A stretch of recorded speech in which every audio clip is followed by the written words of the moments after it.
Before we even started on this episode, we had heard that somebody was preparing to do a Batman musical. We just thought it was just amusing. And so we started riffing on it and said, oh yeah, we should do a Batman musical. And of course we never did anything with it. And then I think you'd already come up with the plot for Out of the Past, and we were talking about it in Alan's office, and we were somehow the idea of starting it with Batman the musical came up. Yeah, we were thinking about, it's Bruce's birthday and he's feeling his age, and Terry does something for Bruce that he thinks is kind of cool and takes him for a night on the town. And so he, spends some money and gets some tickets to see the Legend of Batman show. And Bruce is just sitting there in abject disgust, and Terry's going like, hey, isn't it shway? Yeah. Schwarbage. Yeah. No, that was really fun. That was a lot of fun. Of course, Paul wrote all the lyrics, superstitious, cowardly lot, plan and plot, and they always get caught. A superstitious, cowardly lot. They plan and plot, but they always get caught. Their evil schemes all come to naught. A superstitious, cowardly lot. It's awesome. Yeah, it took me about 3 minutes. And the thing was too is we knew that Kevin had a beautiful singing voice as well. So it's like, okay, well he's got to sing. We got to have Kevin sing his own part. We got really good guest stars. The guest stars were amazing. I mean, his backup chorus is Adrian Barbeau, Charlie Kimbrough, Beth Howland. Yeah. I mean, it was amazing. So yeah, it was really, really fun. And that's all they did was sing those parts. They didn't even do other voices. No, yeah, in the Adrian show. doesn't actually speak in the show. She's just singing backup. Yeah, it's awesome. Yes, I sang 2 lines in that show as well. And Did you? I remember you guys saying like, "Oh yeah, and you've got to sing some stuff." I was like, "Guys, I can't sing." Oh, yeah, no, that's perfect. Oh yeah. You're not supposed to be able to sing. It's like, oh, thank God, because I can't. I loved looking at all the costume designs for all the villains. I did all the costume designs. Everything's got there's a lot of fur. I noticed. Everyone's like, even Commissioner Gordon's got that big fur collar. Yeah. And, Catwoman looks like she's out of Cats. Yeah, totally. Yeah. Bruce, I heard him, Talia. Where's Raish? I did not want you to find out this way, but I suppose what is done is done. Detective. No, see, now this is something that James and I can't quite remember, is who came up with the idea of having Raish in Talia's body? Because Me. you did? it'd have to be, Okay. Yeah. Because I remember telling you about it, I think, in the car once we were going out to lunch or something. Right. But yeah, okay. So that was always part of the initial idea. Yeah, it's just a weird idea, like Talia's It's still genius. around. I mean, it's my favorite. It's my favorite surprise twist in any of the episodes we've ever done. I mean, you totally don't see it coming. Now we cut it, but you actually came up with a rationale or some sort of scientific. Remember, there was a line that said I had my vocal cords grafted. Oh yeah. There's a long explanation. And it was just like, nah, forget it. Yeah. They don't need to know You how. can't rationalize. I think it, that was a bit of Alan's logic. Like, how does he speak the same way? And it's Right. like, I don't know. He just trained his voice. Like, he's talking high, I don't know. No, it's you don't even have to rationalize it. Right, It's just too cool. You'll just accept it, even though it's crazy. And then I remember James, you boarded like all that stuff at the end where Talia's fighting Terry and Bruce. Yeah, that was and fun. was that just on your own idea, or was that somebody else who gave you that idea to make all of her movements really, really girly?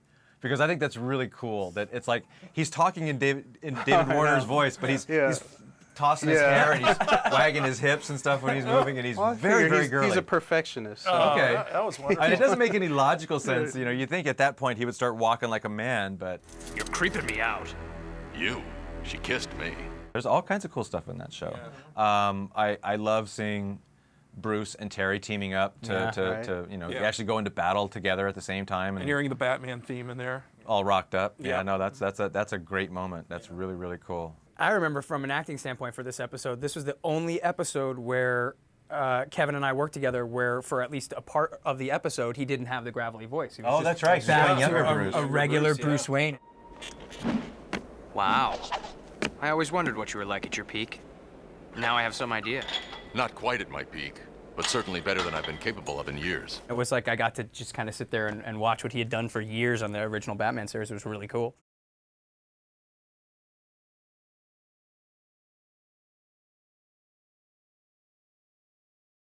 The idea for this episode started with Paul, I believe, if I'm not mistaken. Thanks a lot, Paul. Oh, well. I was just looking for something else to do, and we had flirted with the idea of Justice League for a long time. You were not hot on the idea, but Because I knew how much work it was going to be. Yes. And it did turn out to be a lot of work, but it turned out to be a good show, too. How did we come up with the lineup for this show, for which characters were actually going to be in it? I mean, I know that there was some kind of problem, we couldn't use Wonder Woman or something at Right. that time, so that's why we substituted Big Barda for her. She was also in the comic book at that time, and I didn't Oh, that's think she right. was a bad addition. Yeah. No, I like Barda. Yeah, I thought as long- you know me, throwing any kind of nod to Kirby I can. Sure. She again, a woman who's theoretically immortal. She's been around for a long time, strong and powerful. She, worked well in that role. And then we needed a Green Lantern, so I thought, well, as the ring gets passed down, time and time again, why not a kid Green Lantern? Was that your idea to come up with a little Asian kid The Green little, Lantern? yeah, Cool. yeah. I like him. Dalai I think Lama Green Warhawk Lantern. is actually better than the Hawkman, so I don't know if that was Warhawk ever a comic? Or? No. No. Again, we created him for the show. I wanted to do a Hawkman type character, then I thought, it's futuristic, so let's give him like metallic wings and a more, hard-edged look. So Aqua Girl, that was easy. I just imagined what if Aquaman and Mira had a daughter at some point. Micron was a nod to the Atom. So they were all kind of archetypes of characters that had been before. One of the things that kind of bugged me for a long time about the episode, and I've kind of gotten over it after all these years, but one of the things that bugged me about it was that before the Justice League concept came up, we had talked from day one about doing an episode with Superman in the Batman Beyond world, and we threw out a bunch of different ideas about what we should do with the Batman Beyond Superman crossover, the Superman Beyond crossover, and we never really came up with anything that just really sang immediately that was good enough that we could actually go forward with it and turn it into a show. So, when I got the outline for The Call Part 1, first of all, I was reluctant to do the Justice League anyways, but B, I was also kind of miffed that it was just another story where, Superman turned out to be the bad guy, and that was what the last episode of Superman was, Right. The Legacy. So it was kind of like, the last time we saw Superman, he was the bad guy, and he was brainwashed, and here we're kind of doing the same thing. So that kind of bugged me, but like I said, over the course of time now, I look back on it, it's all okay, but we definitely wanted to do something with Superman in that world. I remember the very first thing when I got the script was just thinking how cool it was to, after all these years, get to actually say Superman and have him come up and have a scene with somebody that it was very cool for me to have Terry be brought into the Justice League. I thought that was kind of a great way to end the show. Shall we cut through the chit-chat? I know it wasn't ink that brought you to Gotham. I think it's time your protege joined the Justice League. The Justice League? It was one of those things where all the voices together, especially in the room, just seemed to work so well. And the second that anybody, Peter or Chris or anybody, opened their mouth, they just kind of were that character, which I thought was really neat. My beak tells me this stinks. I'm afraid Barda and Warhawk have a point. No offense. As for why we used Chris and not Tim, I don't really know why we did that, because Tim Daly, as people know, played Superman for us, but I think we just felt that Chris, his voice has much more of a gravelly edge. This isn't up for discussion. Like it or not, Batman stays. I think it was just a natural idea to cast the guy who played his dad Right. as him. So it's like when he got older, he kind of turned into his dad. Yeah. So I think it worked really well. Oh, yeah, me too. I remember the scene between the first time that Superman comes back into the Batcave and sees Bruce again sitting at the console, and I just remember Kevin and Chris together having that one scene, and I just thought that scene was brilliant, because I remember, I think his first line, he says, "How you holding up?" And, Right. and Kevin says, "With a cane." And it was just this perfect line and that deep booming voice, and I just thought that scene between the two of them, I thought was fantastic. Yeah, that the antagonism between the two characters only gets worse as time goes by. Grumpy old Superman. Yeah, it was great. Yeah. I know we've kind of harped on this a lot in the commentaries as I've been watching them back. I go, yeah, we do say that a lot. But the thing is, this show again was the first time we'd done a group superhero show of this scale, and some of the action sequences in this show are just really off the hook in terms of how big they are and how much pencil mileage goes into them. It was something that was really new for us. I mean, it was just trying to balance an action scene with 5 different characters in motion all at the same time. It was really, really a struggle. And it turned out to be actually good practice for when we did do Justice League. Right. We actually, when we started Justice League, we actually sat down with the Call and the storyboard crew, and we watched the Call, and we said, okay, this is an example of what not to do.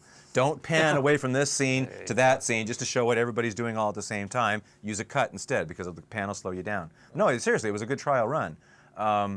But some of these action sequences, for the time, they were like some of the craziest stuff that we'd ever done. That whole sequence at the end when Metropolis is getting destroyed. Yeah. Adam Van Wyck was a storyboard artist for that. Yeah. That's just some of the craziest stuff that we'd ever done up until that point. and it still holds up. I mean, it's a real shocking, cool sequence. More so the first part 1 than part 2, though. I mean, most of part 2 takes place. Yeah, in, part 2 is less spectacular, less spectacle. More story-driven. Yeah, yeah. But it's got. I mean, again, thanks to Adam Van Wyck, it's got that sequence where all the zillions of starfish attack Terry and stuff. I mean, that's a lot of pencil mileage right there. But yeah, it doesn't have the quite the epic scope that part one does. But part 1's got all that great stuff with like the buildings blown up. Oh, and, yeah. and the bit where Warhawk gets destroyed and his helmet smacks into the Batmobile window. That was cool, That's, like, with the Batmobile awesome. window, yeah. Even though his death was a total cheat, it totally doesn't work. But it doesn't matter. Yeah. The whole episode doesn't really make sense if you look at it too closely. I mean, there's all kinds of logic flaws built into it, but it's just like, whatever, it's fun. Let it go.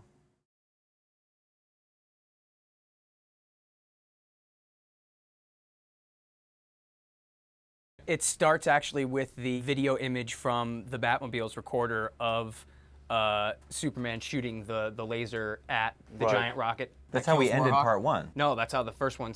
That's how it starts. He's showing the rest of the Justice League. I'll take your word for it. You know better than I do. He's showing the rest of the Justice League. I that's can't right. believe remember Yeah, this. yeah. And Barda's the one who says, "I can't believe this. Yeah. I know less about your vehicle than I do and about you." Warhawk comes Wow, in, right? Yeah. Yeah, he shows up. Yeah. Yeah. So he was He dead for disobeyed me. barely a I minute. like that. Yeah, that's right.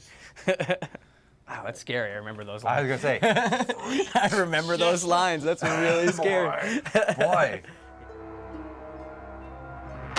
What do you think you're doing? I'm trying to see what's going on in the mind of this thing. I'm the only one who can do it. Starro, yeah. It was a throwback to that Lobo episode. It was, all built around that little sideways joke in the collector's ship. You see the Starro in a little tube. It had nothing to do with the fact that Starro was the first Justice League villain in the comics? Or did you just realize that after the fact? Kind of after No, it was the fact. actually Superman cleans out the cage and Star just jumped on him at Yeah. that point, and that was it. Okay. Basically, that was the backstory, supposedly. Yeah. Something as dopey as that. I do wish we'd changed that one line where she says, when Aquagirl says, it's been on him for years. It's like, that's the part that drives me nuts. And then we actually flash back and it looks like he's wearing like the old Superman the Animated Series costume. It's like, wait a minute. Starro's been on Superman since Superman the Animated Series? It's like, oh, Right. I thought it was That's no, just so it's the same wrong. costume. It's After Justice League. I You know, thought it after was in the Justice black and League. that's the way I Yeah, prefer to yeah. think about it. Yeah. I don't like the idea of Starro being on Superman for like 20 years. No. It's like, yeah, I assume he wore that costume up until like right before Batman Beyond began. Yes. And then So, he 'cause changed it, that and then he just- got the that suit. bugs me. Starro gets on him and says, hey, how about a new wardrobe? He goes, all right. And then about a week later, the episode See, happens. I think he's in the black and white suit when No. Starro jumps on him. No, he's wearing the red, yellow, and blue Before suit. You're Batman- wrong once. You For once, sure? you're wrong. I Before think we so. were 50 years ahead. Batman Beyond is 50 years after, our current continuity. That is my law. No, That is my rule. That Batman Beyond is always 50 years from now, whenever now is. I still think he's in the black and white suit when he gets jumped on by I don't think he Starro. is. Well, we'll have to take a look. We're gonna have to check that out.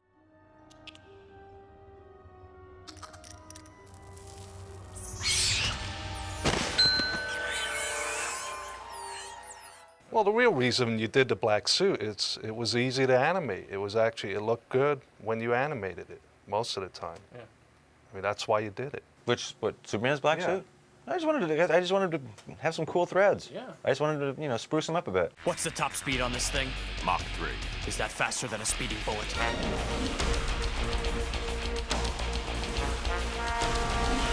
I remember when we did the music on this show. Chris did a really interesting thing where Superman's chasing Batman across the frozen tundra, and he's playing the Superman theme, but it's like really off kilter and not necessarily evil, but it just sounds wrong. It just sounds weird, and it's all like in minor chords and stuff, and it's just really cool and creepy. And was it Adam Van Wyck's idea to have Superman flying upright at that point? That was one of the first times we did that, yeah. It's really cool. It was really it makes cool. him, because normally we're so used to seeing him flying horizontal, and there he's just standing straight up and just kind of like levitating. And it was like, wow, that's weird. In a way, I felt really bad in retrospect about this episode because when you were doing Justice League, I was thinking like, well, they'll probably work Starro in at some point. And I go, no, well, already did Starro, and we have to keep him away because there's a continuity problem. And how Yeah, do you I do think that? Starro did come up in conversation several times while we were working on Justice League, but I was never a huge Starro fan anyway, so No. it's like I don't regret not getting to use him in Justice League. I mean, it's kind of like, I don't know, you need all 7 of those guys to fight, giant starfish. Yeah. You know.